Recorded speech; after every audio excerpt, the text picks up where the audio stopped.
igikorwa cyo guhamagara abanditsi n'abanyamakuru twagikoze kugira dushire ku magaragaro YouTube channel yacu ya Ntaco TV n'ivyo igiye gukora n'ivyo igiye kuzoshikako.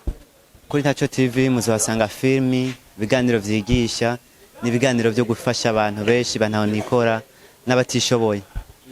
Nyene YouTube asanzwe yitwa Ntaco Bamaze, ariko yaravuze ati reka YouTube yanje ndayitwe Ntaco, urumva n'irya zina nyene atamaze. Bakajya koko nikobura kuri Ntaco TV. Ntaco TV ni ya TV ije kutabangamira impano nyinshi, izoshigikira impano mu kuziha ibiganiro cyangwa mu kuzisupportinga mu bundi buryo butandukanye mu kugira abamamare. Bo aho twashoye guha akazi muri Ntaco TV ni babiri nibo basinya amakontra, ariko mu byumviro dufise twifuza kuzokoresha benshi twahaye umukameramani n'umunyamakuru umwe amakontra.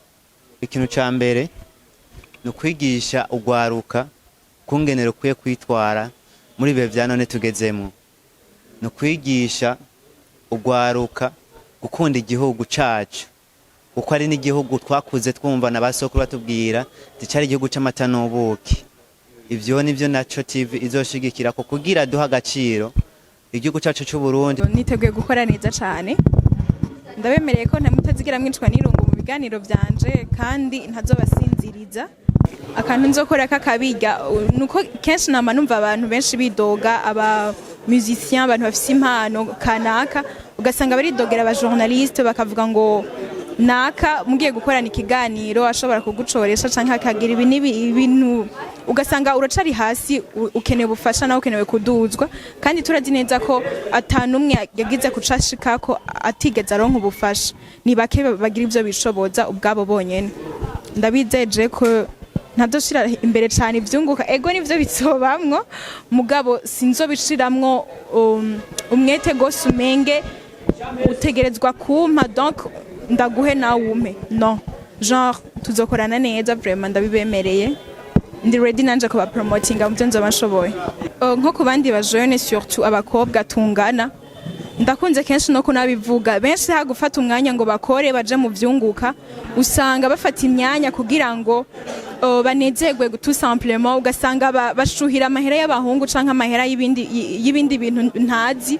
Ubona ko ibintu by'ubu byabaye nabi, ibintu biguma bigwira ari byinshi. No basaba ko nabo nyene bokora. Burya birabisha cyane gukenera ikintu ukabwira umuntu ngo nshoreye cyangwa ukarinda gucoresha. Muri imyaka tugeze nk'umuntu wese umusabye nawe aragusaba, kandi musanga muko mukonsoma nawe akaguprofita. Ivyo bintu navyo si vyiza cyane nk'umujene afise ahashaka kugera. Donc bakobwa bako barankurikirana bave mu gacerere canke bave muri uko kwihisha barimwo, hama bakore baronka amahera yabo. Biraryoshe kuronka amahera ukavuze ko warayakoreye kandi wayakoreye mu nzira nziza cyane. Twabyakiriye neza cyane kandi twabyishimiye.